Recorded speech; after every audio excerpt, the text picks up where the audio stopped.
The Revolutions of Civilization. Chapter 1. The Nature of Civilization. 1. The Meaning of Life. The meaning of life has, in all ages, been the goal of human thought. The search for the causes and effects of the changes that man has undergone has laid the foundations of his religion and his philosophy. The solutions of the different problems have been inaccurate as they are varied, nor could any better results be expected from the very insufficient acquaintance with the past. The last 50 years have greatly extended our knowledge of history, and we stand on a very different footing to all those who in earlier times have dealt with the position of man. While formerly nothing could be learned that was not in written record, handed down from generation to generation, we now handle manuscripts that last saw the light when Rome ruled. We read the records that were compiled thousands of years before the father of history, and we know how to reconstruct the unwritten past from the many other activities and products of human work. It seems, therefore, that the time has arrived when we may begin to take some general outlook over the history of human nature. Our material for observation is far greater than others have had. Our method is more developed since we have learned that comparison is the principal, or almost the only, useful line of study. Can we then extract a meaning from all the ceaseless turmoil and striving and success and failure of these thousands of years? Can we see any regular structure behind it all? Can we learn any general principles that may formulate the past, or be projected on the mists of the future? Hitherto, the comparatively brief outlook of Western history has given us only the great age of classical civilization before modern times. We have been in the position of a child that remembers only a single summer before that which he enjoys. To such an one, the cold, dark, miserable winter that has intervened seems a needless and inexplicable interruption of the happier order of a summer which should never cease. Overleaf and illustration is displayed. 1. The grave stele of Aegison, Athens. Only a few years ago, a writer of repute deplored the mysterious fall of the Roman Empire, which, in his view, ought to have been always prosperous, and never have fallen to the barbarians. He was the child who could not understand the winter. 2. Intermittent civilization. From what we now know, it is evident, even on the most superficial view, that civilization is an intermittent phenomenon. When we look at Greek art, as in the exquisite grave steles, Figure 1, then at the decay before the time of the barbarian invasions, as in the figure of Bellica, Felicia, from the catacombs, Figure 2, and then, again, at the splendid sculpture of the 15th century, as in the San Giorgio of Donatello, Figure 3. The intermission of art is obvious. We therefore need to compare the various periods to see what they have in common, and to gather what may be taken as the type of them all. Further, when a longer view, we can trace in the East several intermissions. We may say that civilization is a recurrent phenomenon. As such, it should be examined like any other action of nature. Its recurrences should be studied, and all the principles which underlie its variations should be defined. Figure 2 is displayed on the following page. The grave stele of Bellica, Rome. Figure 3 is displayed on the following page. San Giorgio by Donatello, Florence. 3. Sculpture, the definite test. We need to look at some of the features of the complex mass of interests which are grouped under the name of civilization, in order to make accurate comparisons. We should only be confused if we contrast things differing in their nature, such as Egyptian construction, Greek poetry, and medieval self-denial. Though sculpture is only one, and not the most important, of the many subjects that might be compared throughout various ages, yet it is available over so long a period in so many countries and so rarely presented to the mind, that it may be well to begin with that as a standard subject for comparison, and afterwards look at other activities. 4. The Great Year. We have used the simile of summer and winter for the growth and fall of civilization.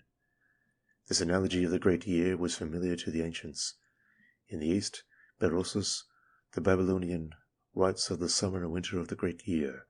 In the West, the Etruscans also spoke of the Great Year as a period of each race of men that should arise in succession. When the Roman Great Year of 1,100 years came to an end, in the turbulent time of Sulla, 87 BC, we read, "One day when the sky was serene and clear, There was heard in it the sound of a trumpet so shrill and mournful that it frightened and astonished the whole city. The Tuscan sages said that it portended a new race of men and a renovation of the world, for they observed that there were 8 several kinds of men, all differing in life and manners, that heaven had allotted to each its time, which was limited by the circuit of the great year, and that when one race came to a period, and another was rising, it was announced by some wonderful sign from either earth or heaven. So that it was evident at one view to those who attended to these things, and were versed in them, that a different sort of men was come into the world, with other manners and customs, and more or less the care of the gods, than those who had preceded them. Such was the mythology of the most learned and respectable of the Tuscan soothsayers, Plutarch and Sulla. Apart from the innate belief in divination, we see the broad idea which the Etruscans had of history, that each successive race had its period of a great year in which it sprouted, flourished, decayed, and died. And the simile is the more precise, as there may be bright warm days in winter, or cold times in summer, and there are always irregular fluctuations of weather. So in the course of each civilization there are similar variations, but they do not prevent our recognizing the broad outlines of its summer and its winter. End of section 1.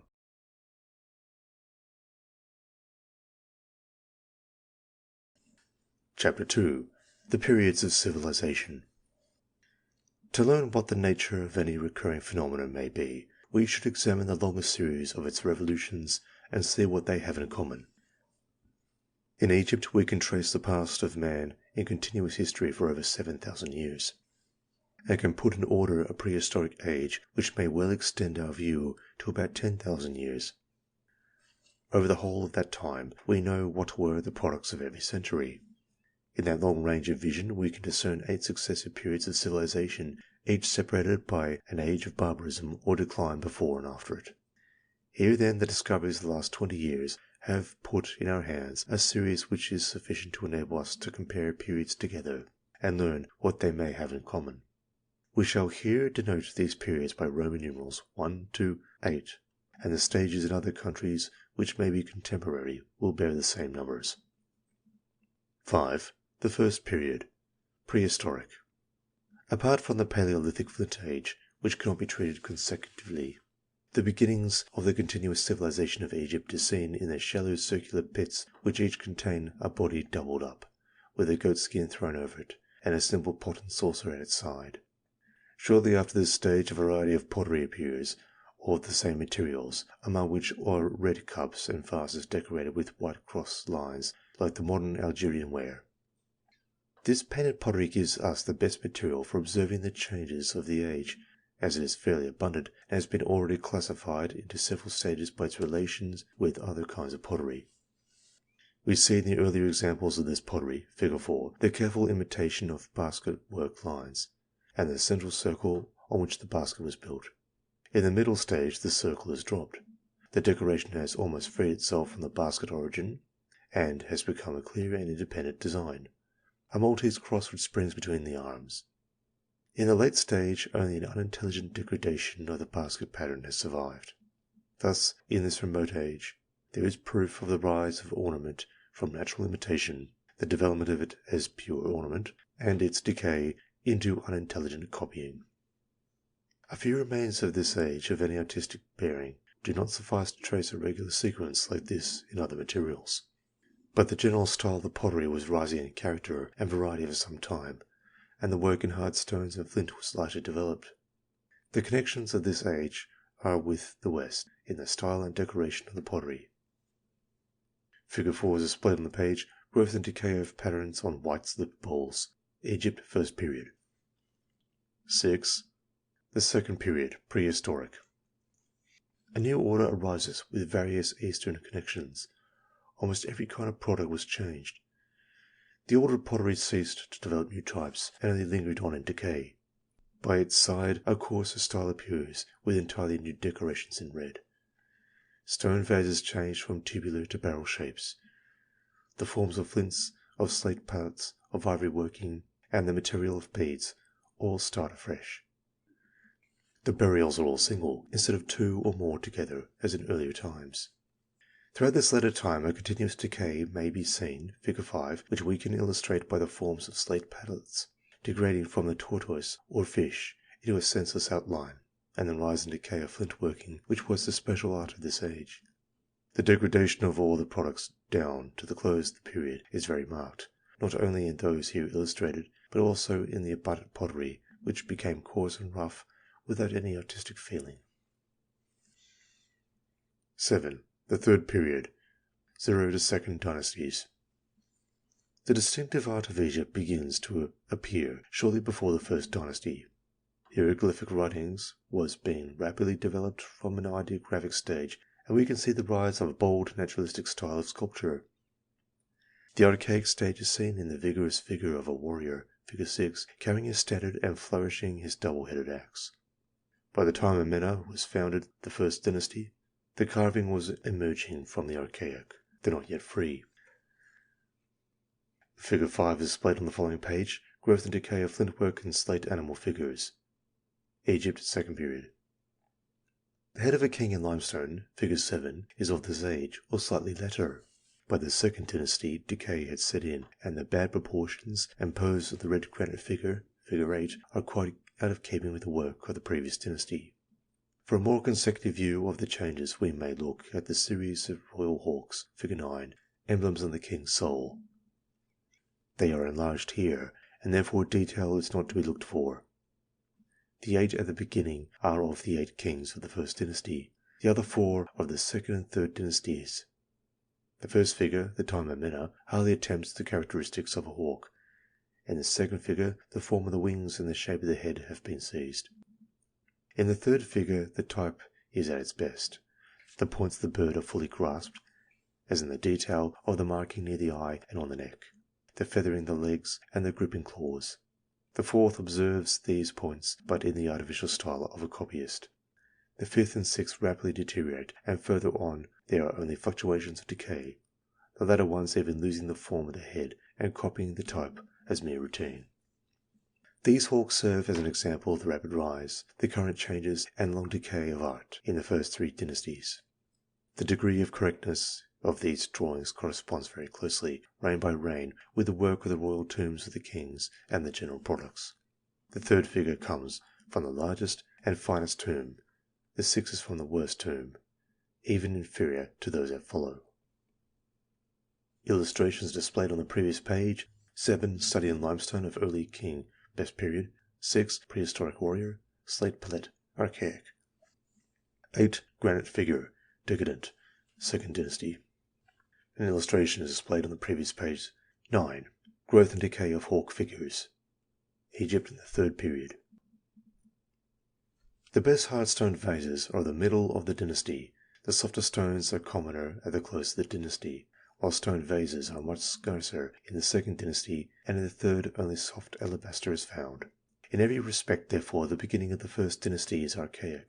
The early middle is the finest age, and from that onwards there is only a little fluctuation in the decay. The sculpture of the early 3rd dynasty in Sinai is the rudest there, and is unspeakably worse than the excellent figures from the 1st dynasty. 8. The 4th period, 3rd to 6th dynasties. There now arises the great age of the pyramid builders. At the close of the 3rd dynasty, the rise of the art was probably as rapid as in the 1st dynasty. There is an interval of only 130 years in the list between the king, whose work is the worst, Neturket, and the almost perfect art of Sneferu. Unfortunately, we have no examples definitely dated to the rise of this art, but we can see the remains of its archaic period in the portrait of Queen Mertidefs, figure 10.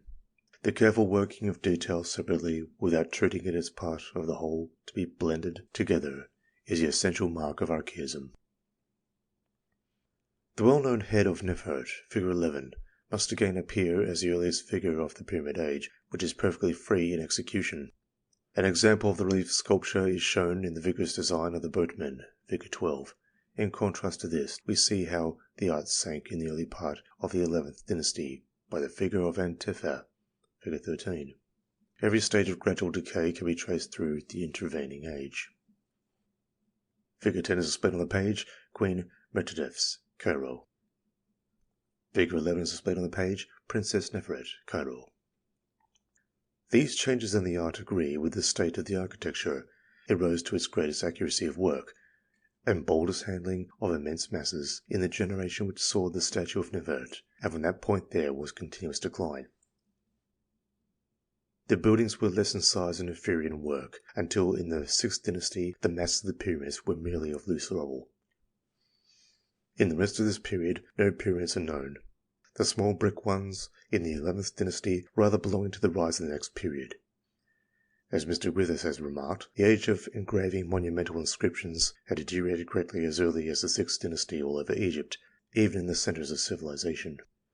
From the 6th to the 11th dynasty, the barbaric stelae present many extraordinary attempts to render the half-forgotten signs in detail. With the monumental revival at the end of the 11th dynasty, the knowledge of hieroglyphs revived. Petrie Dendere, 53. Figure 12 is displayed on the previous page. Fight of the Boatmen, 5th dynasty, Cairo. Figure 13 is displayed on the page. Antifa, 11th dynasty, Dendere. 9. The 5th period, 7th to 14th dynasties. This period opens with a minute attention to detail, much like the archaism of the pre-Persian sculptures in Greece. The varieties of growth can be best seen in the sculptures from Dendere, and as a well-advanced example is a tablet at Marseille, figure 14. The rise of this new art was rapid up to its full beauty in the 12th dynasty. The 11th dynasty may have occupied at most 2 centuries from its first princedom, and the old style lasted well until its early stages. Probably the whole rise occupied only a century, and certainly not more than a century and a half. Under Amenemhat I, the most delicate low relief was in use, as in the head of Min shown here, figure 15. The hard modelling and bad proportion of the 11th dynasty head has developed rapidly into the most refined relief. By the latter part of the 12th dynasty there was a manifest decline, as for instance in the head of Amenemhat III, here given, figure 16. The continuous series of scarabs shows the same decline, finest and most perfect under Senusert I. They steadily became coarsened down to the end of the dynasty, and those of the 13th and 14th dynasties show a continued decadence. The best sculpture of the 13th dynasty kept up some of the earlier style, but was weak and formal, as in the figure of Neferhotep, figure 17. The latter stages of this period are lost in the darkness of civil confusion and decay, finally closed by the Hyksos invasion. Figure 14 is displayed on the page, head of Hoteptu, Martial. Figure 15 is displayed on the page, head of Min, Univ, Col, London. Figure 16 is displayed on the following page, Amenemhat III, Cairo. Figure 17 is displayed on the following page, Neferhotep III, Bologna. Figure 18 is displayed on the following page, Fresco of Dancers, 17th dynasty, Oxford. Figure 19 is displayed on the following page, Head of Statuette, Turin. See Archaic 7th period, figure 39. Figure 20 is displayed on the following page, Dahutmez III, Basalt, Cairo. Figure 21 is displayed on the following page, Ramessu II, Red Granite, Luxor. 10. The 6th period, 15th to 20th dynasties. This age is the best known owing to the profusion of remains, especially at Thebes. Of the archaic stage, one of the most vigorous examples is the scene of dancers, figure 18, which resembles the coffin paintings of the 17th dynasty. In the 18th dynasty there were several stages with different styles. At first a delicate and ingenious type prevailed, especially on the statuettes, as in the head here shown, figure 19. The foreign conquests, which brought in Syrian influence, changed the type. The best example of its portraiture is that of Tahutmez III, figure 20, and after his time greater riches of material and variety of colour was reached, but with a less decided style. The great break of the naturalism of Akhenaten and the revulsion from it closed the dynasty. After that there was only continuous decay, as seen in the lattice sculpture of Ramessu II, figure 21. 11. The 7th period, 21st to 33rd dynasties. The scarcity of statuary prevents our seeing the lowest stage of the new period. The statue of Amenardes, figure 22, has however some heaviness and lack of proportion, which afterwards disappears. The 26th dynasty excelled in portraiture, such as the basalt head here shown, figure 23. Its reliefs, though without the real vitality of the old kingdom which supplied the model, yet show considerable grace and ingenious design, as in the row of bearers carrying farm produce, figure 24.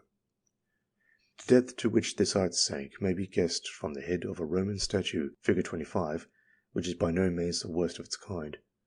Greek and Roman art was so incongruous to be a prop to Egyptian design, and the old style passed away forever.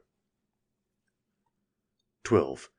The 8th period, the Arabs. How base the style became is painfully seen by the Coptic sculpture, figure 26. The influences upon it were the decayed classical and the Persian art, and it is curious how the geometrical style of the Arab art is anticipated in the straight lines and mechanical curves of the Coptic figures. Figure 22 is displayed on the following page, head of Amenardes, Cairo. Figure 23 is displayed on the following page, basalt head, Louvre. Figure 24 is displayed on the following page, youth and maids with offerings, Cairo. Figure 25 is displayed, Roman statue, Berlin. Figure 26 is displayed on the following page, early Coptic head, University Cole, London.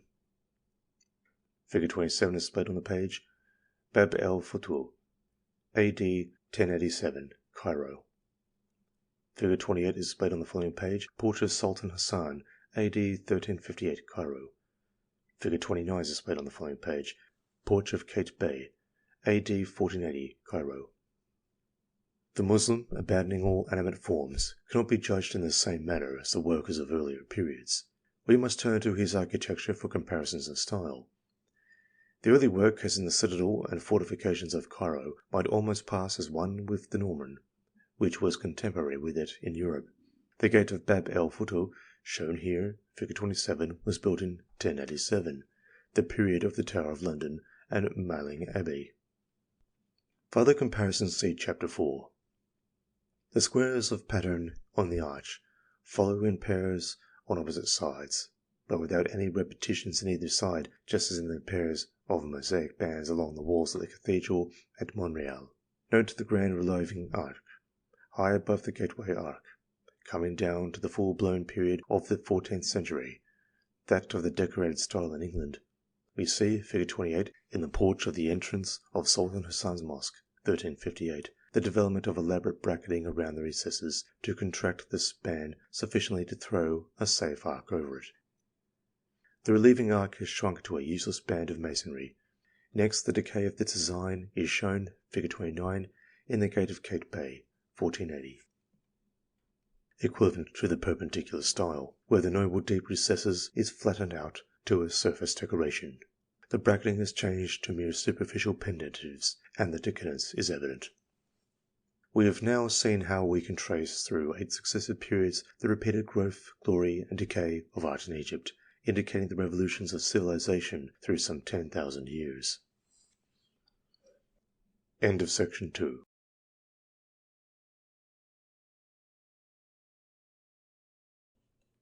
Chapter 3. The periods of civilization in Europe.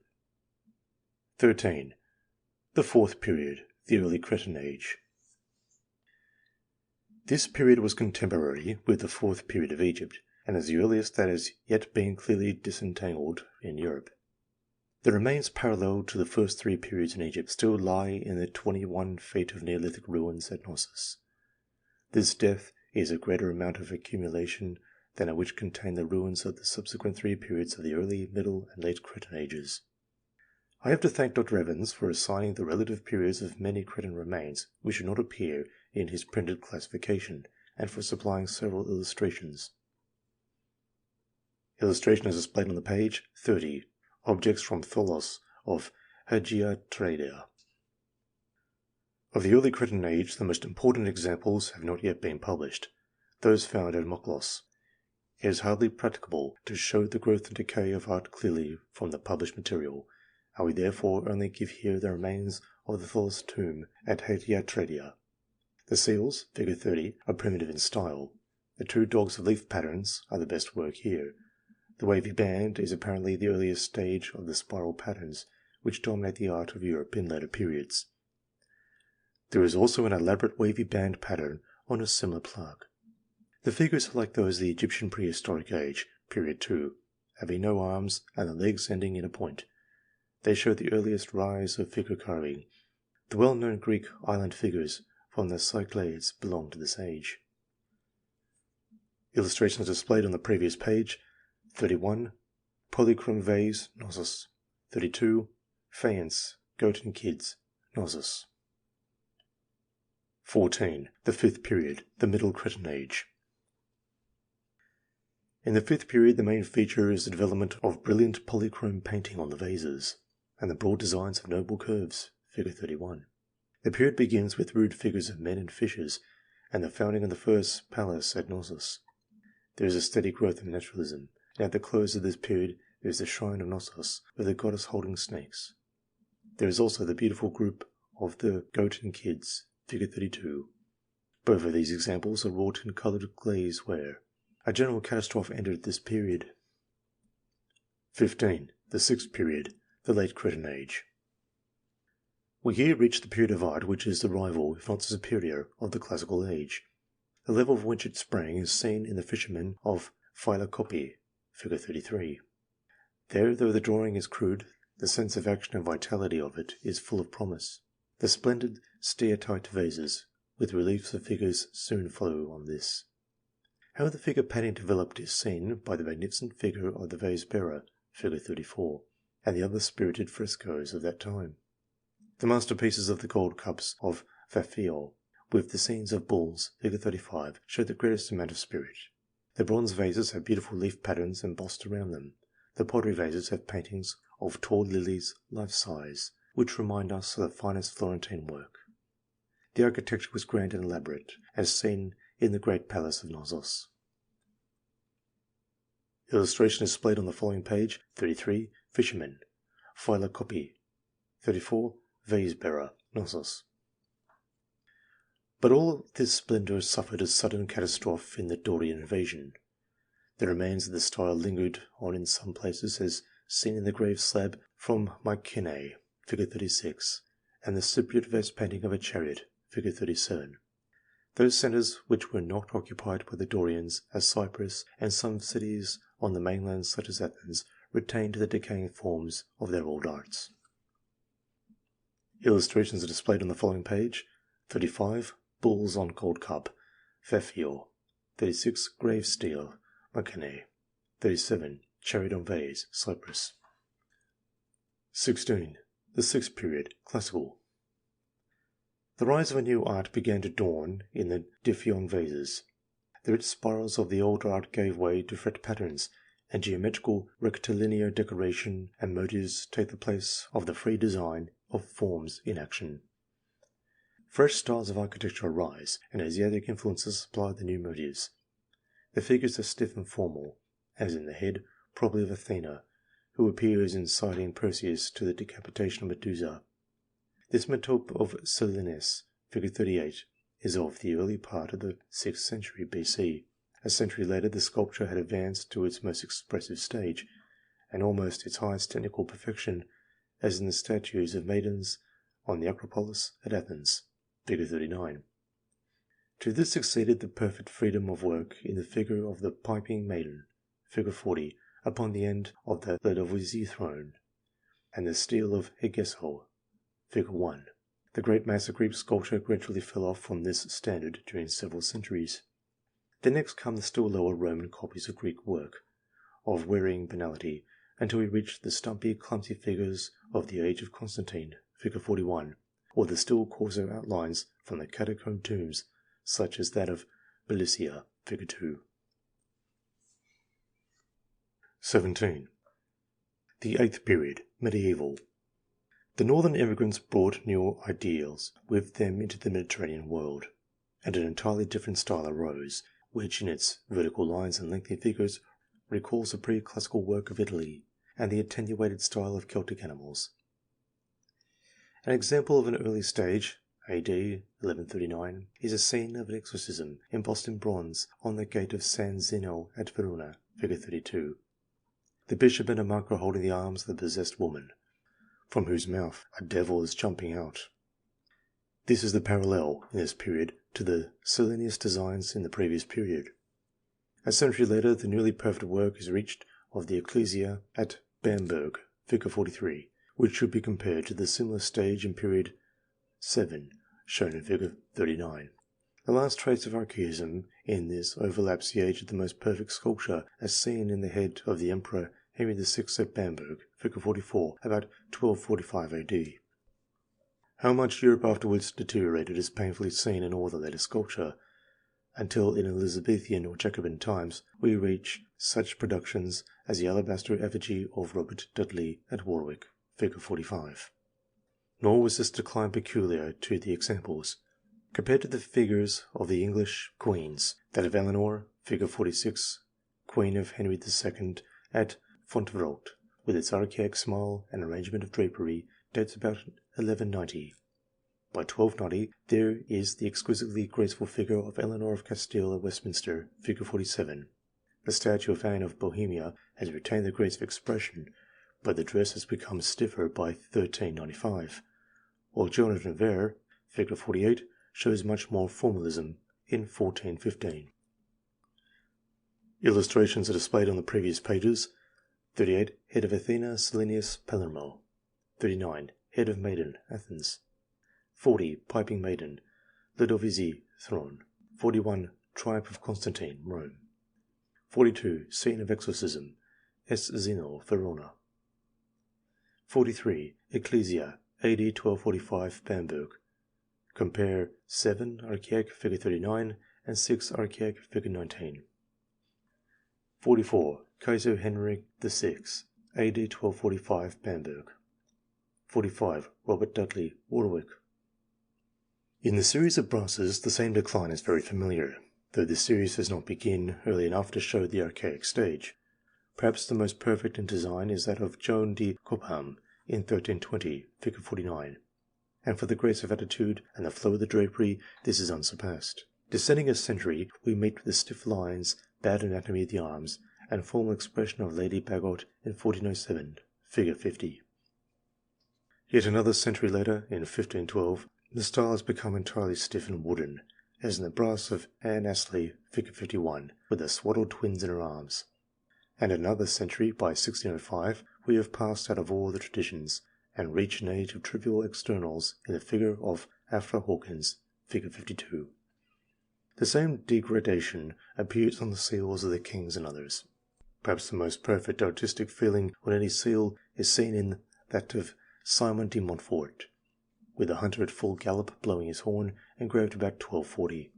By the 15th century, the designs of the great seals have become heavy, formal, and badly proportioned. Thus we see in every branch of sculpture and engraving how the latter part of the 13th century was the turning point when complete mastery was attained, and how continual was the decay after that time. The Renaissance was but the result of copying an earlier period, owing to the decay and loss of the true style of the 8th or medieval age of art. The history of copying, good, bad, or indifferent, does not concern us here. Copying is an artificial system which has no natural development or root in the mind, and which browses indifferently on anything that may be the fashion of the day. Illustrations are displayed on the following pages. 46. Eleanor, Queen of Henry II, Fontevraud, 1190. 47. Eleanor of Castile, Edward I, Westminster, 1290. 48. Joan of Navarre, Henry IV, Westminster, 1415. 49. Joan de Cobham, 1320. 50. Lady Bagot, 1407. 51. Anne Astley, 1512. 52. Afra Hawkins, 1605. End of section 3.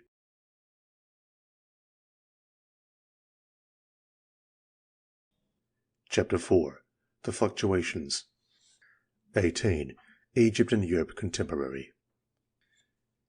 The many recurrences of civilization in Egypt and in Europe which we have observed suggest a question as to how far these changes are contemporary, that is to say, in the same phase at one time.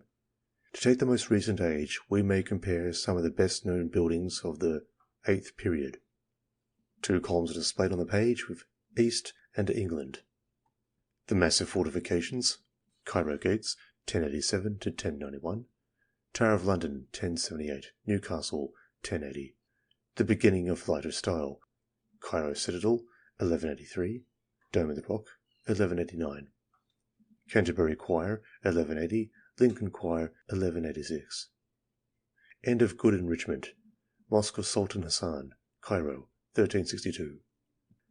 Trinity College, Cambridge, 1350, Gloucester Choir, 1350.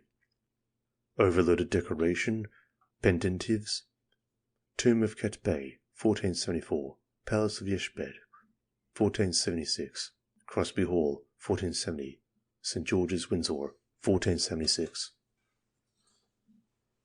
It will be seen that, even as far apart as Egypt and England right across Europe, the developments of the two architectures were as nearly contemporary as we can estimate them.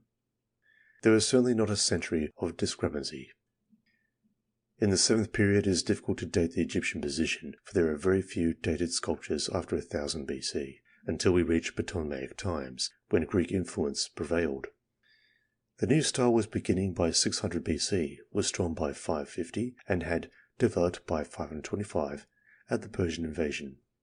On the Greek side, the architecture was strong before 600 BC, Corinth, Selinus, and fully developed by 500, Agrigentum, though sculpture did not well develop till 500 or lose its archaism till 450 BC. In this period, therefore, the Egyptian phase was half a century or a century before the Greek phase, doubtless due to the much larger amount of older models known to the Egyptian. In the 6th period, the archaism disappears in Egypt about 1550 BC.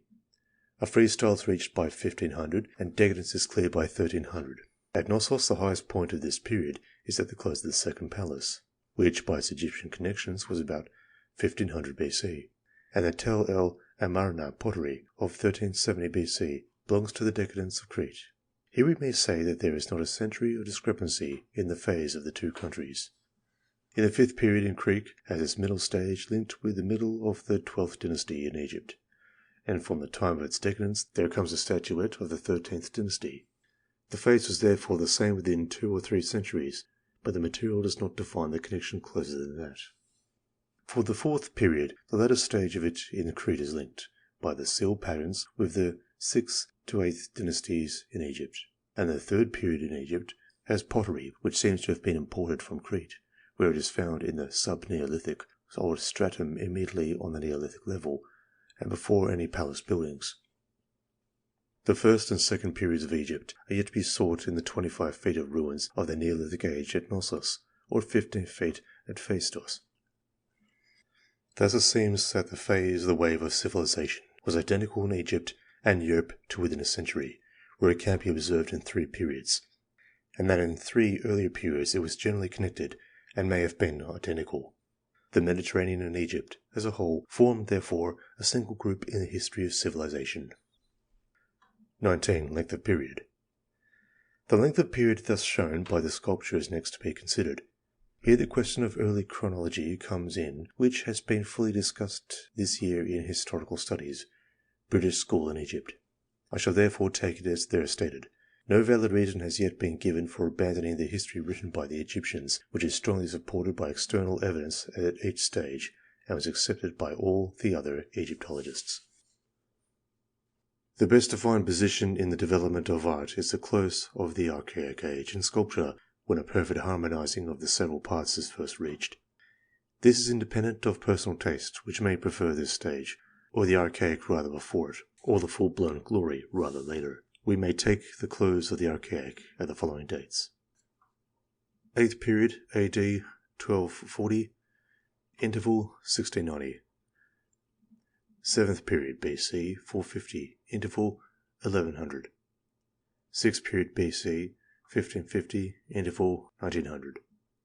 5th period, BC 3450, interval 1300.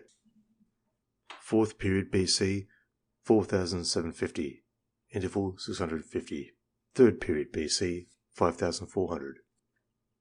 Thus the average period is 1330 years, the shortest about half that amount, and the longest half as long again.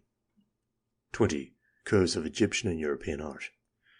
We can now give some appreciation of the waves of art in the successive periods. Figure 53. Figure 53 is displayed on the page, Waves of Art in Egypt and Europe. It is, of course, a more or less personal matter how far certain periods are to be ranked on the same or on a different level, but the judgment of it is very constant, as my estimate made 11 years ago, and not referred to since, is almost identical in height of curves and in form of rise and fall, except in one or two details which later discoveries have added to our knowledge, and in the addition of the waves 3 to 5 on the European side, which were then quite unknown. The upper curve at the beginning shows the fluctuations in Egyptian art. The third period, First Dynasty, intermediate in quality between the 4th and 5th periods, 4th and 12th dynasties. Its art is as good as the 4th period, and much better than the 5th, but its architecture is inferior to either. The 6th period, 18th dynasty, is rather inferior in every way to the 5th. The decadence from it scarcely rises up to the 7th period, the whole excellence of which is derived from copying.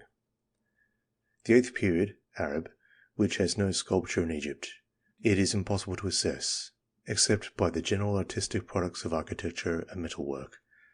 Judged by these, it may fairly be put as equal to the 7th Saïtic period. There is another way to compare these periods. The crest of one wave is on the same level as part of the decline of another wave, and the art of the 2 points should be equivalent.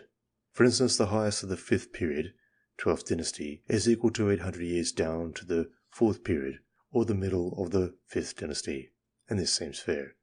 Similarly, the highest of period 3 is equal to 300 years down period 4, or the beginning of the 5th dynasty. Period 6, 18th dynasty, is ranged as equal to 150 years down period 5, or the middle of the 12th dynasty. Similarly, the Saïd period, 7th, is reckoned equal to that of Ramesses II. This may be a low estimate of it, but as all the good work at that date is only copying, we can hardly rank it higher. The lower curve at the beginning is that of European art, which rises to be the higher at the end. As all architecture and sculpture since 1500 has been mere copying and playing variations, without any continuous natural development, the last 4 centuries are admitted as being very variously appreciated. For my own part, I should regard this 8th period as declining like the others, without taking into account an entirely artificial archaeistic revival of the last 50 years, which has no root in the feelings of the majority, and will die like all mere fashions. No doubt in Hadrian's time they worshipped archaeistic Minervas as the revival of beauty. All this, however, is only a personal opinion which I do not care to defend. The medieval wave, 8, is here ranked as intermediate in values between the Mycenaean, 6, and the classical, 7. Such heads as Henry the Lion at Brunswick, AD 1227, and the Emperor Henry at Bamberg, 1240, are more perfect expressions of character, free of conventionality, than anything which the Mycenaean age can show.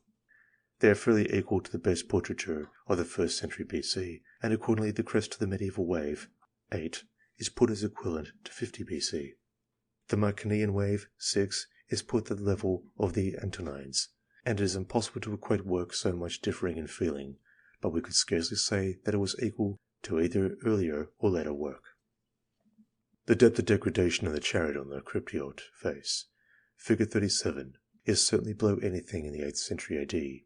By 600 BC, there was a considerable rise, as in the Selinus Meteps.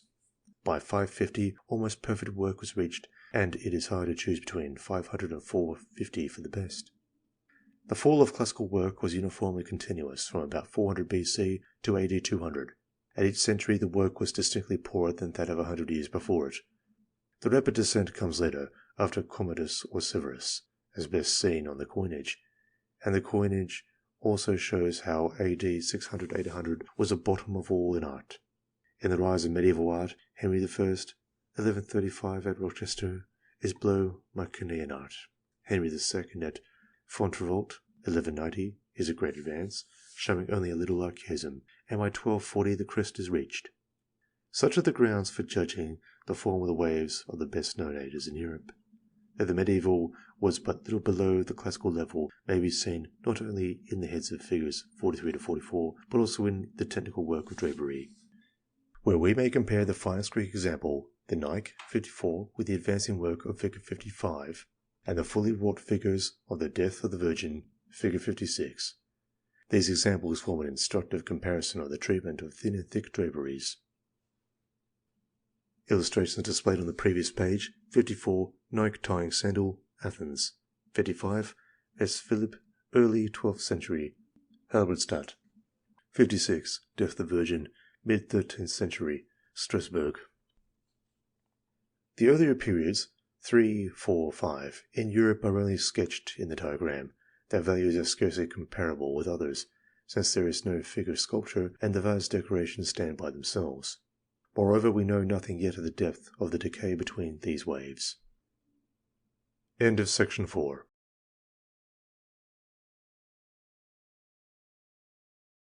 Chapter 5. Relations of different activities. 21. Subjects in the 8th period. So far, we have only looked at sculpture as being the most fully represented and most readily valued product of civilization. But it must not be thought that it is the most essential product, or that other activities have necessarily the same phase of wave as we find in sculpture.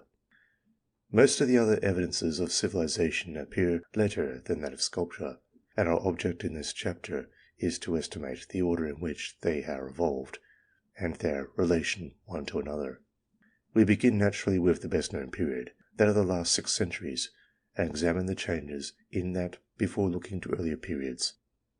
The great and important elements of moral ideas and religion are omitted here, because they are so largely subjective, and their standards necessarily vary with the requirements of the phase of the civilization.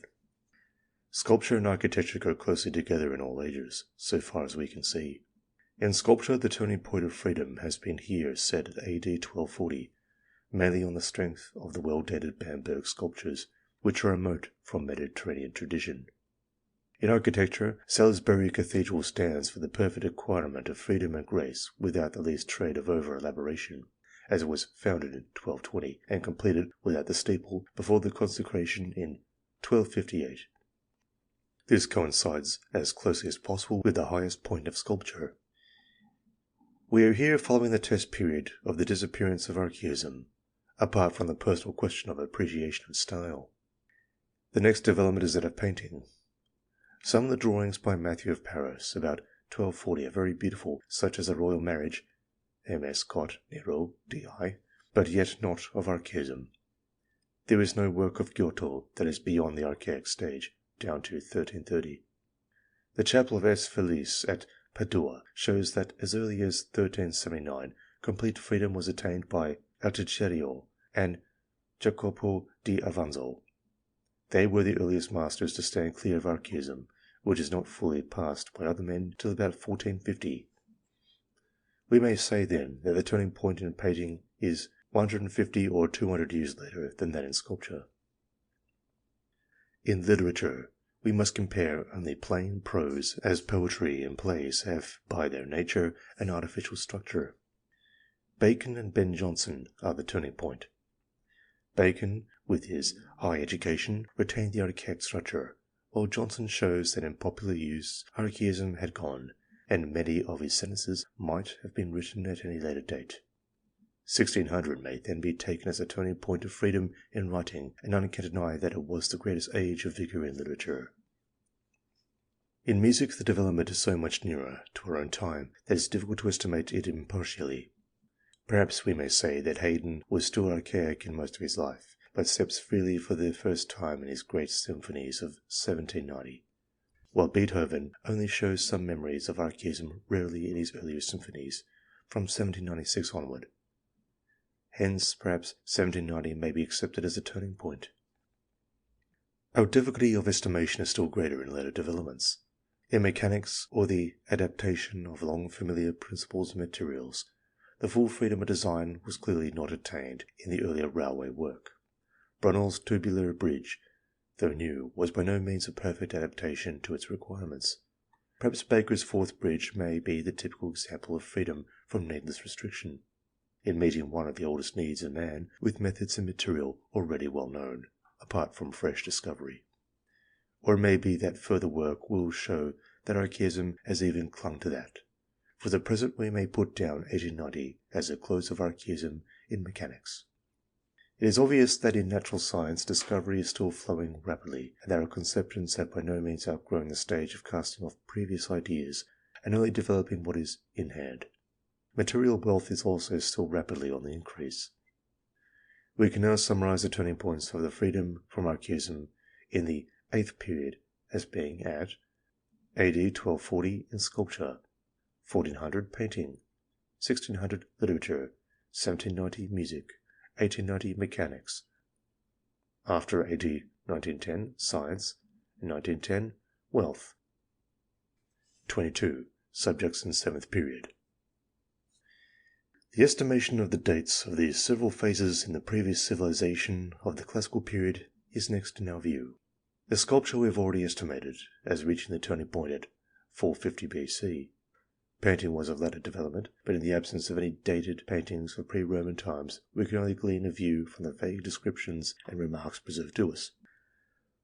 Polygnotos, 460 BC, whose style was strictly ethnic, seems to have been almost parallel to Giotto in design.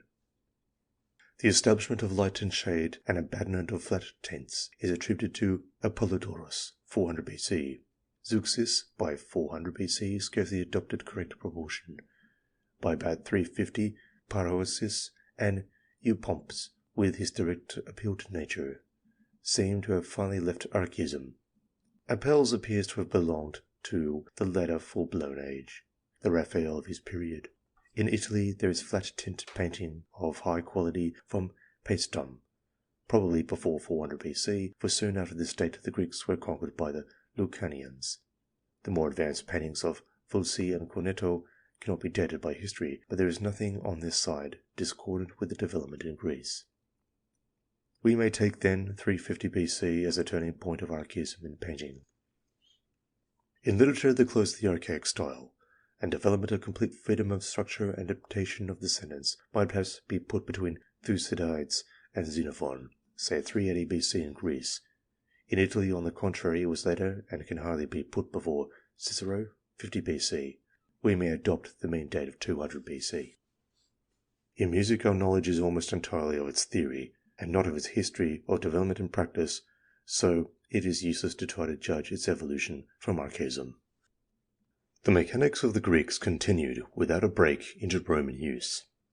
Demetrios Poliorcetes, 300 BC, greatly developed machines for siege purposes.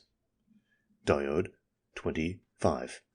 His great siege tower is 150 feet high, but such a structure does not demand as much resource and ability as the erection of obelisks. Those which Augustus erected were 78 and 71 feet high, that of Caligula 83 feet, and that of Constantius 105 feet. To set up such masses seems to prove a greater amount of mechanical facility and structure than is shown by any other Roman work.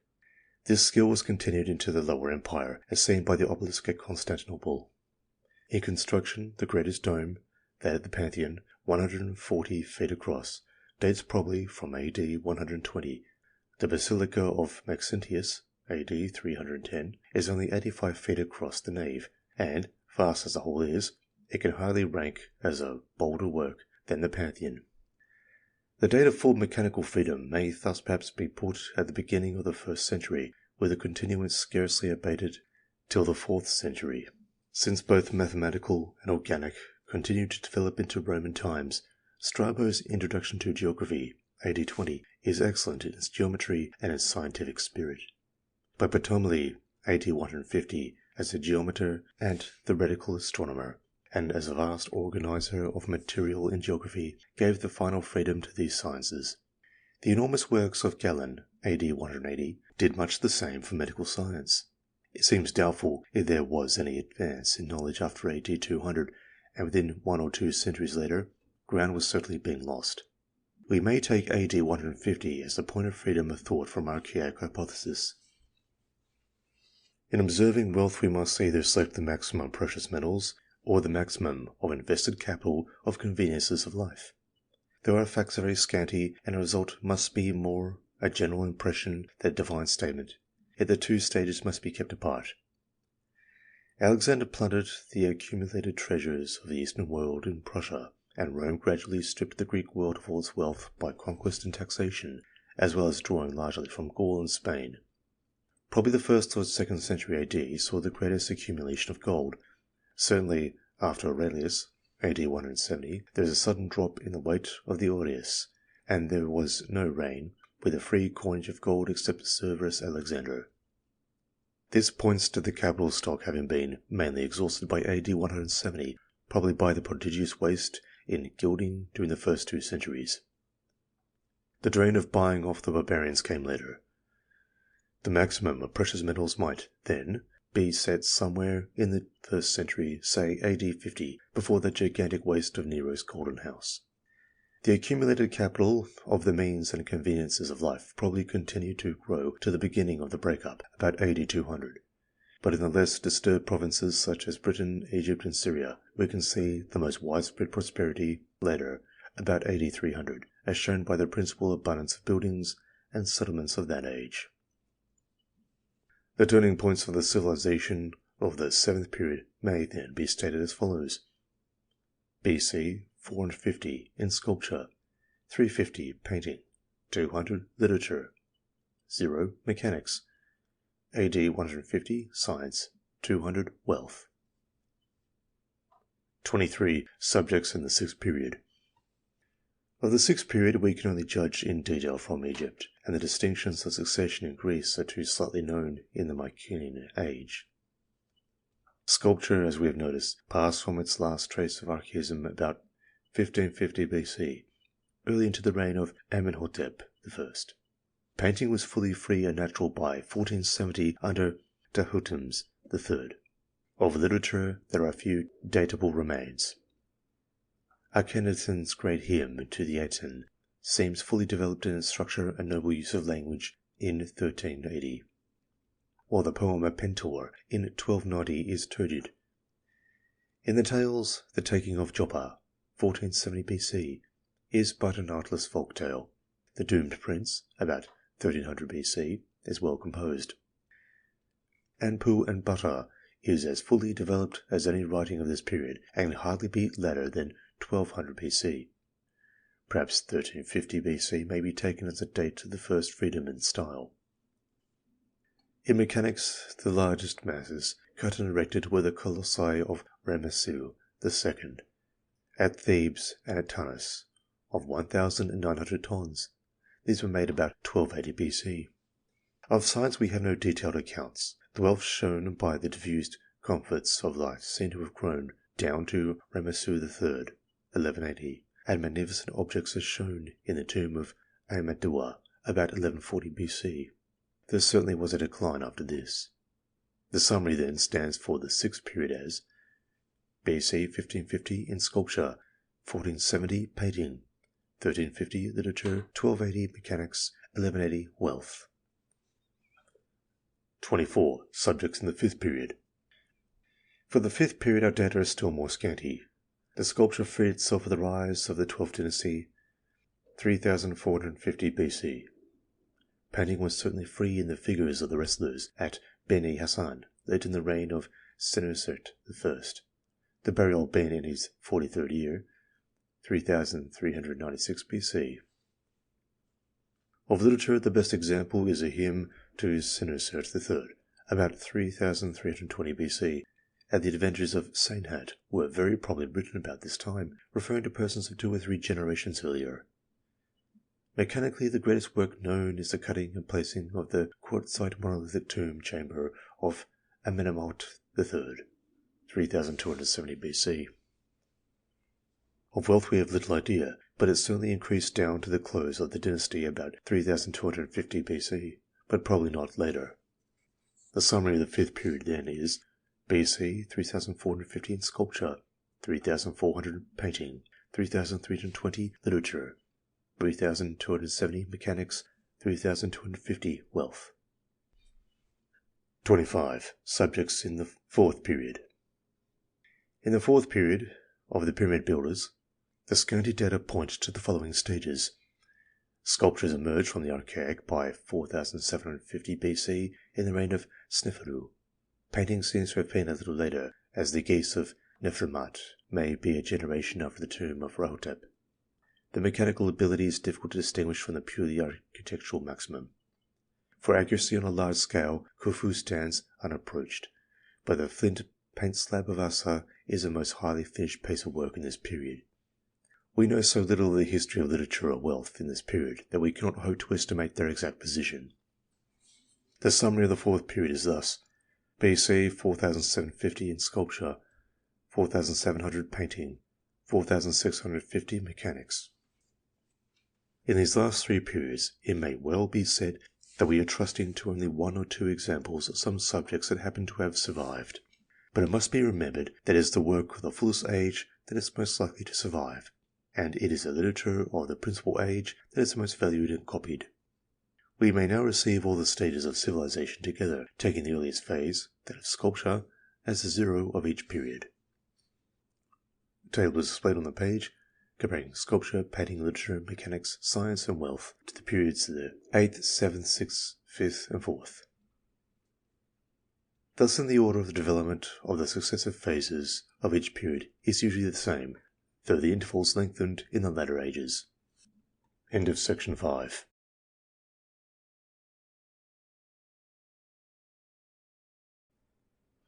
Chapter 6. The National View of Civilization. 26. The Highest and Lowest Conditions. The comparison of the successive periods may, usefully, be made by defining the greatest feature of each period in Egypt or Europe, and the nature of the collapse at the close of each period in Europe by conquest. The table is displayed on the page comparing the greatest feature to the collapse in Europe. Greatest feature column reads: 4. Power of construction, 4th dynasty. 5. Foreign connections, 12th dynasty. 6. Utilization of natural products, 18th dynasty. 7. Cataloguing of nature, Roman. 8. Utilizing natural forces, modern. Collapse in Europe column reads as: extermination of the conquered, destruction of mayors only, slavery, Dorians, taking share of property, North races. We can thus see that the widening of the outlook in the summer of each period, and the amelioration of the collapse in the winter. This is the real nature of human progress. 27. The period in other continents. So far we have only regarded the Mediterranean and European civilization, which is the same phase throughout, but this is not necessarily the phase in other parts of the world.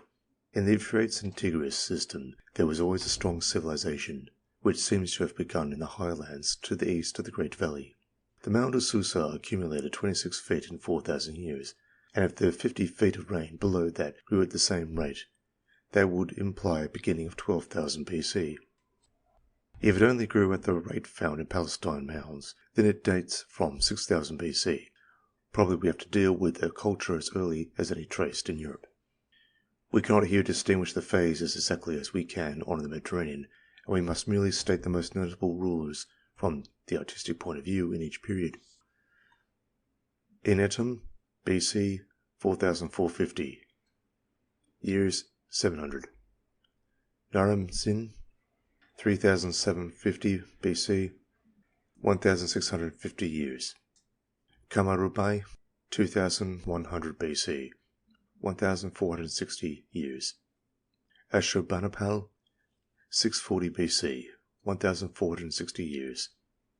El Mumam AD, 820. The first of these periods is quite uncertain, as there is nothing to show whether such a stage was not attained earlier. The average of the three defined periods is 1,520 years, which is not far from the 1,320 years average on the Mediterranean. By the time which the Eastern period anticipates the Western is. A table is displayed on the page, comparing East, West, and the difference with an average of 365 years. Thus the Eastern phase, on the whole, keeps about 3.5 centuries in advance of the Mediterranean, varying from 2 to 5.5 centuries. These results give some insight into the general meaning of historical conditions. The impression that civilization always comes from the East is due to the East being a few centuries ahead of the West in its phase. Thus on the rise of a wave, the East is more civilized, while on the fall of a wave which does not attract attention, it is less civilized.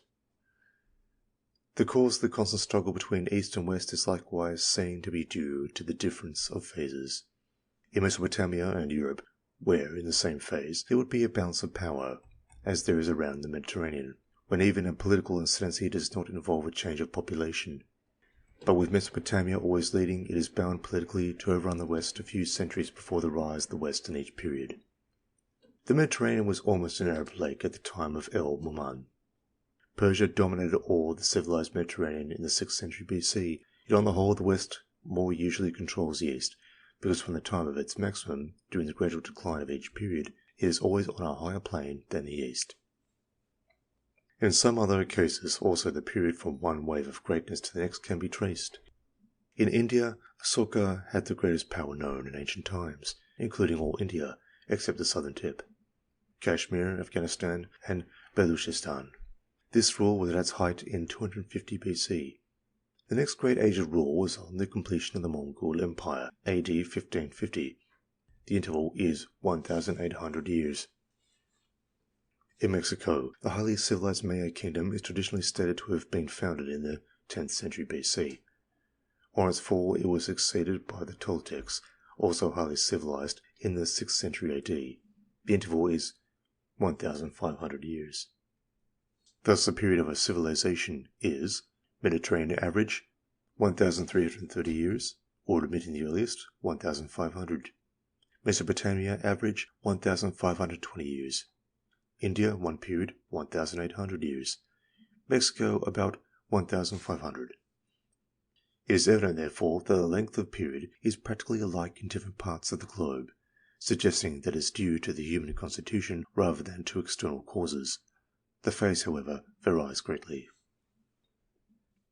28. The phase belonging to folk, not to land. Here another inquiry must be made. Does this phase in each place belong to the country or to the people? The only way we can study this is by seeing examples where a whole people have migrated and expelled a race which has a different phase. Does this subsequent history agree with their own old phase, or with that of their new country? We cannot take any modern movements, as we cannot yet see what may be the phase of the immigrant civilization, and in early times we do not know enough of the sources of nature of immigrations before the classical period. The large northern movements are out of count, as the northern seem by their exquisite early bronze work to have had the same phase as the rest of Europe. The few movements which we can examine are those of the Etruscans, even Asiatic people, the Greeks in Bactria, and the Arabs in Spain. The most curious feature of the Roman history is the disappearance of the civilization of Etruria. The Etrurian sages themselves put their period as 1,100 years, ending at 88 BC, in the passage which we have quoted in the beginning.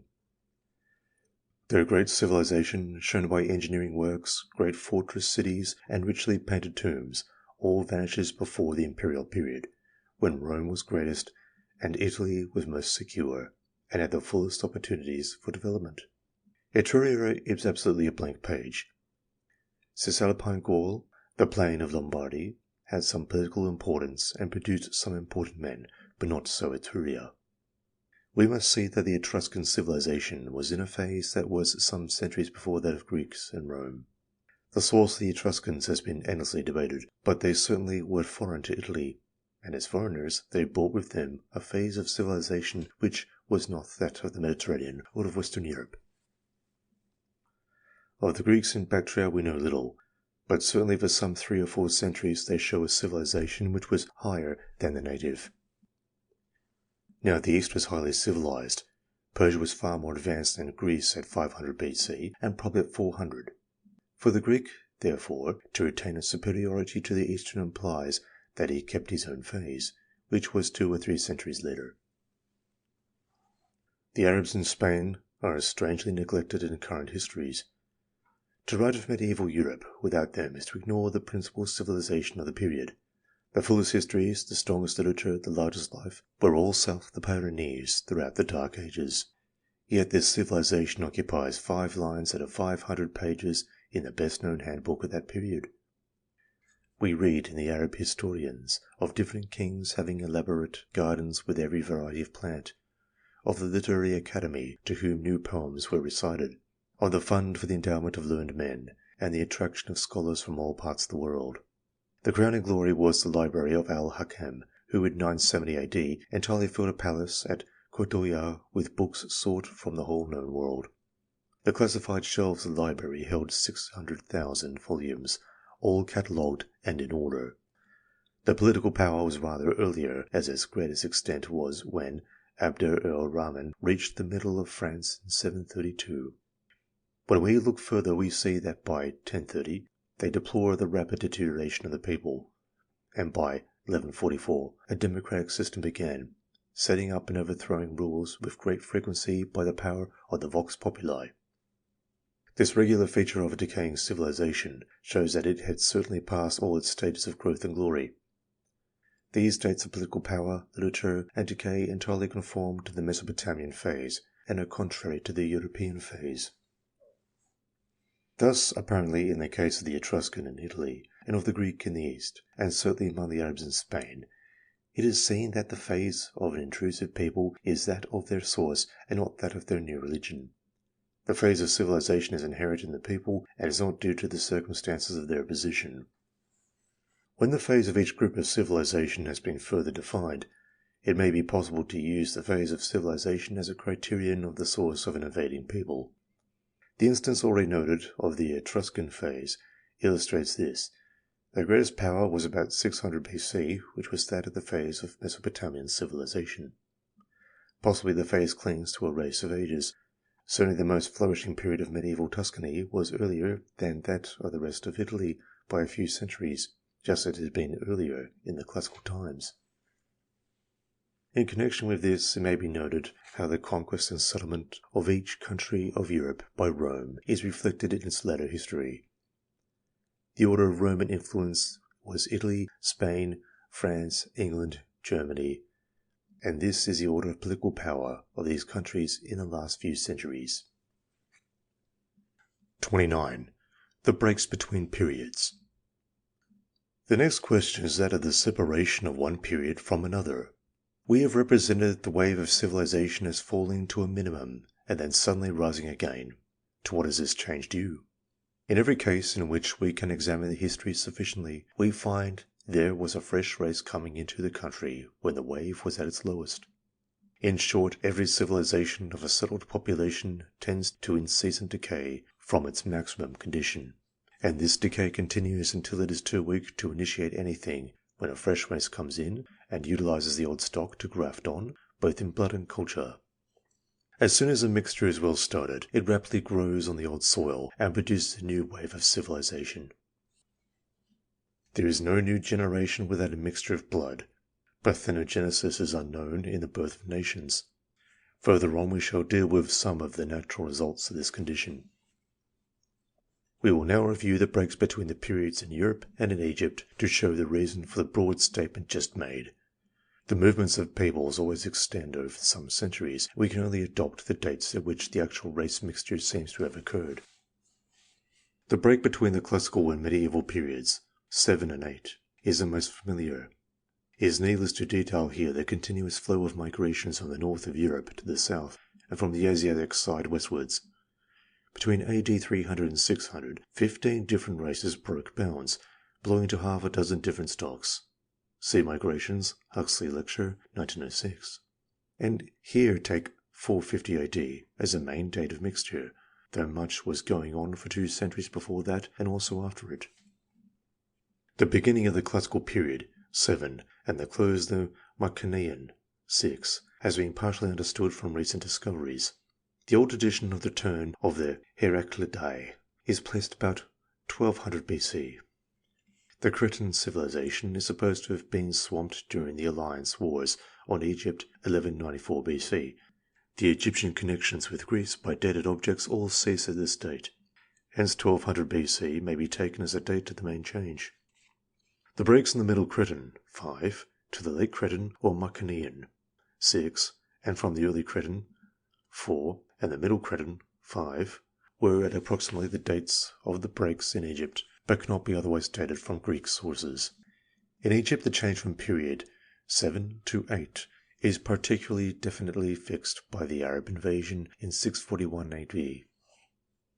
After the main body of the tribes of Arabs came in, down to the 9th century. On the other hand, there had been a filtering before the Great Migration, as Arab horsemen were Roman auxiliaries in Egypt and many centuries earlier. The break of the 6th period is not well defined in Egypt, but was made up of various immigrations, starting the 7th period with Easterners, 950 BC, Ethiopians 750 BC, and Libyans from then onwards.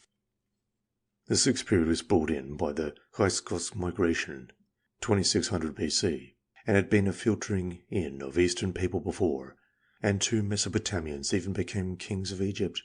Also, there was probably a constant flow of further immigrants, as exemplified by Terah and Hebram, about 400 or 500 years later.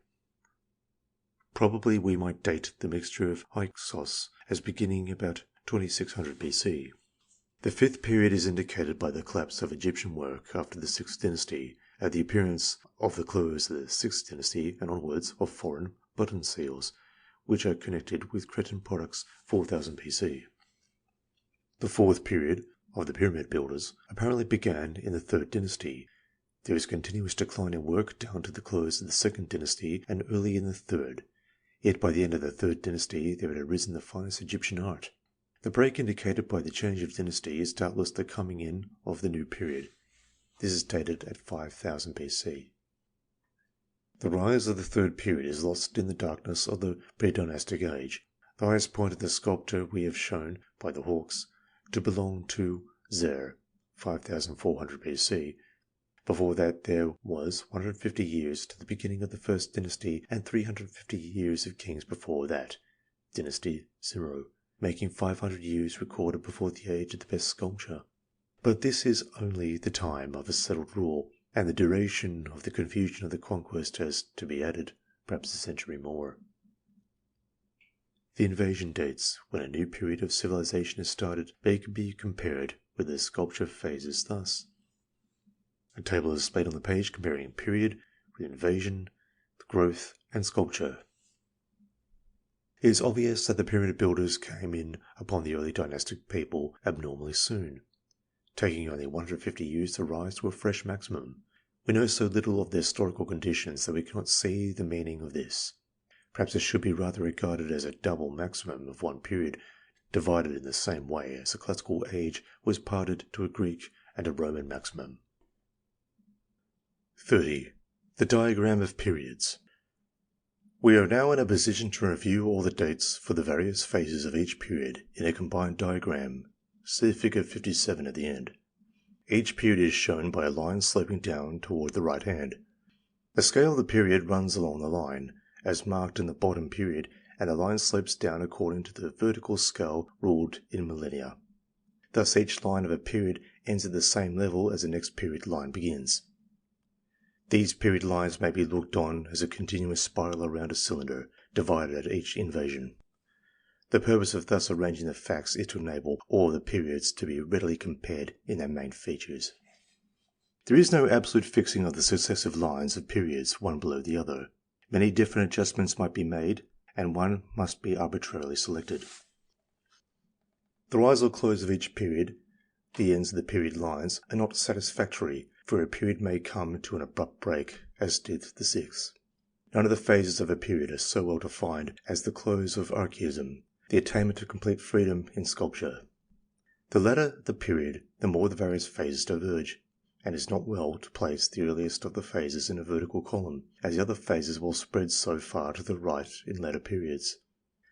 The fairest arrangement for comparison seems to be to take the best defined phase, the sculpture, as the connecting link, and to set the sculpture phases one below the other in a line square with the slope of the period lines. The earlier periods are necessarily based upon the Egyptian examples, and the later periods upon the European examples, as being the best defined in each case. So much for the construction of the diagram. Now we turn to reading the diagram and drawing conclusions from it. The first striking feature is a much wider spread of the phases as the periods descend. This means that there are lesser intervals of barbarism between the civilizations, and that the civilization phase in each period is longer at each recurrence. This is in accord with the common idea that the world is getting more civilized as the ages go on, in spite of the crushing fact that in many kinds of civilization the successive recurrences show no improvement. Egyptian construction is as good in the 4th period as anything done in the 4 latter periods. Art is as good in the 4th or 6th or 7th as it had ever been later, though differing in its nature. Thus, while the best work in art is no better in successive periods, the total amount of civilization is greater because it is longer. The gain is in quality and not quality. Another result of this widening out of the phases is to separate the best period of each form of culture. Thus, in the early days, the arts of sculpture and painting, mechanics and wealth were all nearly contemporaneous. Hence there was artistic mechanics executed by wealth, but as the phases space out further, the art is decadent before the mechanical ability is free, and before the wealth has grown. Hence the increasingly tasteless use of wealth by the late Mycenaean, the Roman, or the modern man. A strange feature of these successive periods is a sudden raid of northerners that breaks through to the south of Europe in the midst of the most flourishing age, and leaves no permanent trace. In 1527 AD, the raid on Rome and its horrible sacking by the Germans under the Constable de Bourbon, see Germans on diagram, was the greatest blow the city received since Totila. As Gibbon says, the ravages of the barbarians, whom Alaric had led from the banks of the Danube, were less destructive than the hostiles exercised by the troops of Charles V. In 390 BC, the Celts laid Rome waste with fire and sword, and in 279 they largely plundered Greece. See Celts in diagram. In the late Minoan second period, or 1500 BC, was a great catastrophe of the destruction of the palace of Knossos, apparently by barbarians, who nevertheless did not interrupt the general culture. The Middle Minoan II period, about the 12th Egyptian dynasty, or 3300 BC, is cut short by a general catastrophe, which does not hinder the immediate resumption of the civilization by building the second palace. Evans, Essay Declassification. Thus, in 4 successive periods, that is so far back as our detailed knowledge extends, we see that southern Europe, at its brightest, has been suddenly clouded by a northern storm which has left no permanent change. The principal conqueror of each period has arisen at the same phase. In period 8, Napoleon is marked with N below the line, between literature and mechanics. In period 7, Caesar, marked C, is in the same position. In period 6, Ramesses II, R, comes at L and M in the same connection. In period 5, Senusert III, S, the main Egyptian conqueror in that period, coincides with L. With regard to the beginning and end of each period, the exact assignment is difficult, as the mixture of the incoming race is usually gradual, extending over a century or more. Hence it is not surprising, if we have a couple of centuries variation in the period of growth before the phase of sculpture, the rather longer interval between the 5th and 6th civilizations is seen to be due to the slower development of the 6th, the 5th ending normally. On the other hand, the short interval between the 6th and 7th is seen to be due to the violent end of the 6th, cutting off entirely the normal 4 centuries or so of slow decay after the maximum of wealth was attained. Thus, the study of the diagram shows clearly what were the exact seats of the irregularities of the periods. 31. Stages of government.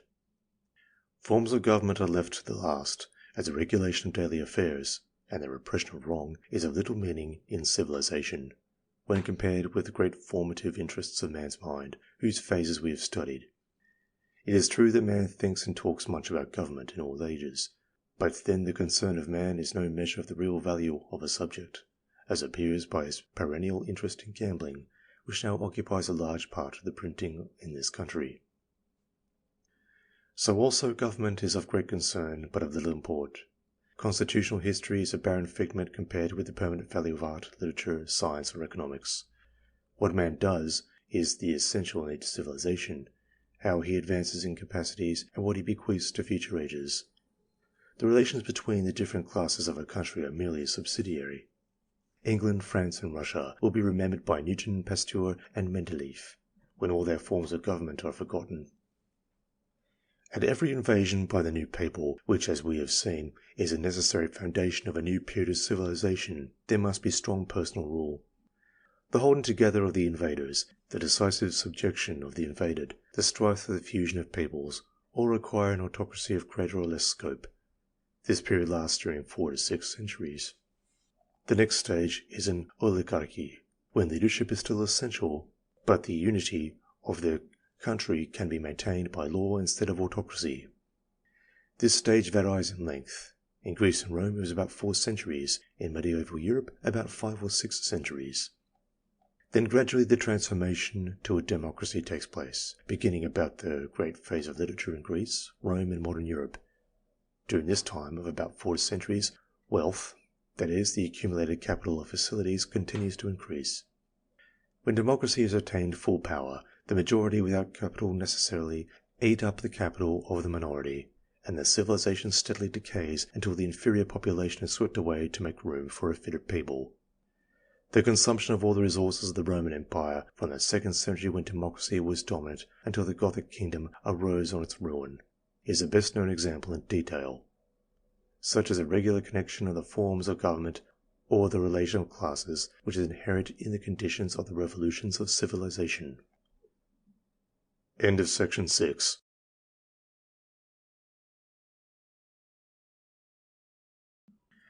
Chapter 7. Conditions of civilization. 32. Advance through strife. In another point of view, the periods of civilization bear a fresh meaning. There is no advance without strife. Man must strive with nature or with man, if he is not to fall back and degenerate. The harder a nation strives, the more capable it will be.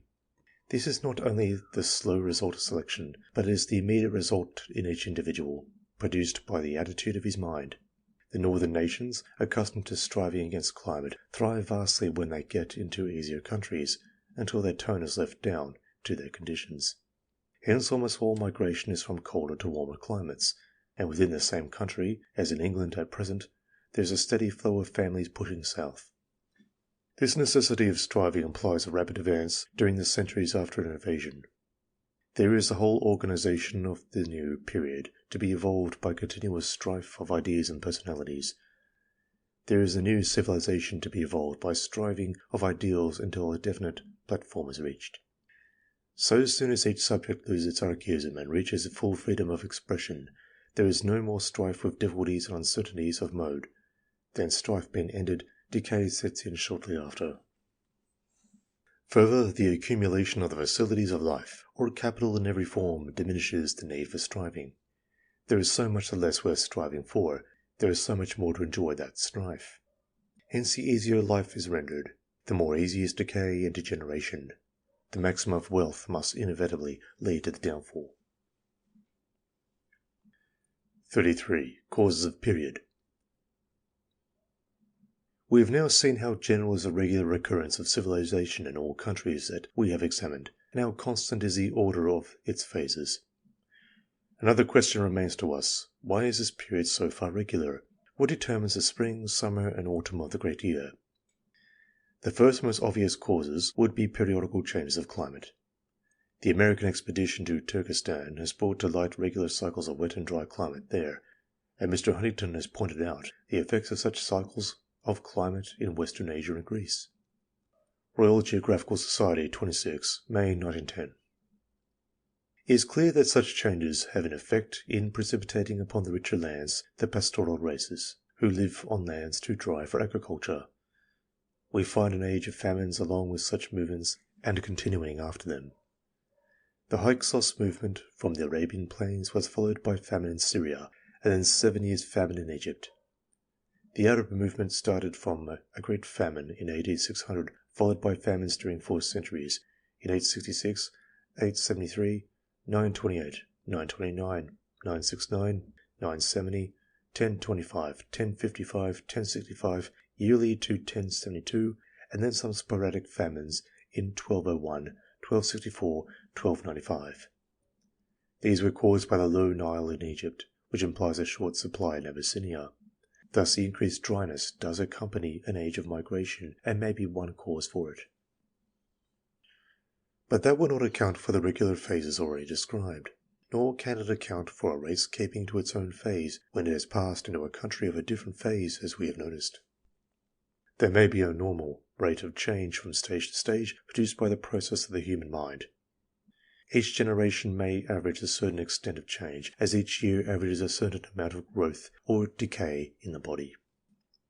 Yet against this, as an entire cause, there is the alteration in the closeness of the phases. The different activities were grouped much more closely together in early times. They are by now separated by some generations each.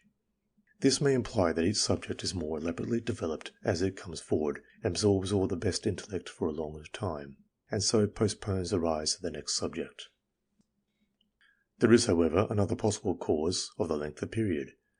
The rise of the new civilization is conditioned by migration of a different people. That is to say, it arises from a mixture of two different stocks. That effective mixture cannot take place all at once. There are barriers of antipathy, barriers of creed, barriers of social standing, but every barrier to race fusion gives way in time when two races are in contact. Even if every marriage in the first generation was a mixed one, that would only give two elements of the needful fusion to each child. And what seems to be needed is an ancestry of all the elements of two different races completely intermingled to produce a new era of activities. Now, if generations average 30 years, we may take it that each man has 10 ancestors a century ago, apart from related marriages. Hence, each man has 1,000,000 ancestors in 6 centuries, 10 millions in 7 centuries, 100 millions in 8 centuries. Thus, apart from related marriages, 7 or 8 centuries of mixture of two races ensures that in any ordinary-sized country, the full maximum number of different ancestors are blended, and every strain of one race has crossed with every strain of the other. This is the period of greatest ability, beginning almost 8 centuries after the mixture and lasting for 4 or 5 centuries in different subjects. The extension of the time may well balance the delay in mixture due to related marriages. Thus we may say that the complete crossing of two races produces the maximum of ability, and that, from that point, repeated generations diminish the ability.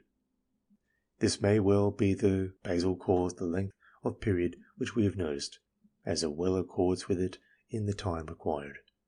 But probably each of the other causes before noted may bear a part.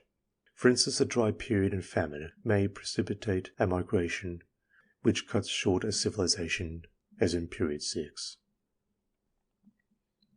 34. The future. And what of the future? We have at last a fairly constant view of the whole system of civilization, its causes of development, its stages of growth and decay. How far can that suggest the future? This is by no means a fatalist view, for there is much difference between an unhealthy and a healthy civilization, as much to care for and strive for, as there is between a man worn out by middle life and one who is vigorous and useful to a green old age. If we look at the diagram of all the stages, figure 57, we see that the widening apart of the stages means that wealth of improvements can be accumulated later in each stage, and the maximal wealth in Europe promises, in our own stage, to reach too near the end of our period, when an entire mixture with another race will be requisite. We do not see any tendency to shorten the stage of growth in successive periods. That may be because it is conditioned by complete crossing of the two stocks, as we have noticed, so that the production of a new European art and its subsequent activities cannot be expected for many centuries. But are not the conditions of the world so radically altered that no past phenomena will be repeated again? The mixture of race going on in many countries at present will tend to fuse the whole world, owing to the case of communication which has never existed before. In a few centuries, will not the people of every country be blended and be alike? Hardly so, as the conditions of climate will always make men black or white. The conditions of the countries will always separate pastoral, agricultural, and manufacturing communities. The present rate of spread is the effect of a sudden facility. It will tend to diminish, as suitable conditions are found and established, and a more stable adjustment of population will arise in future. It is parallel to the great diffusion which must have taken place on the development of shipping. Yet if the view becomes really grasped that the source of every civilization has lain in race mixture, It may be that eugenics will, in some future civilization, carefully segregate fine races and prohibit continual mixture until they have a distinct type, which will start a new civilization when transplanted. The future progress of man may depend as much on isolation to establish a type as on fusion of types when established. End of section 7 and end of The Revolutions of Civilization by Flinders Petrie.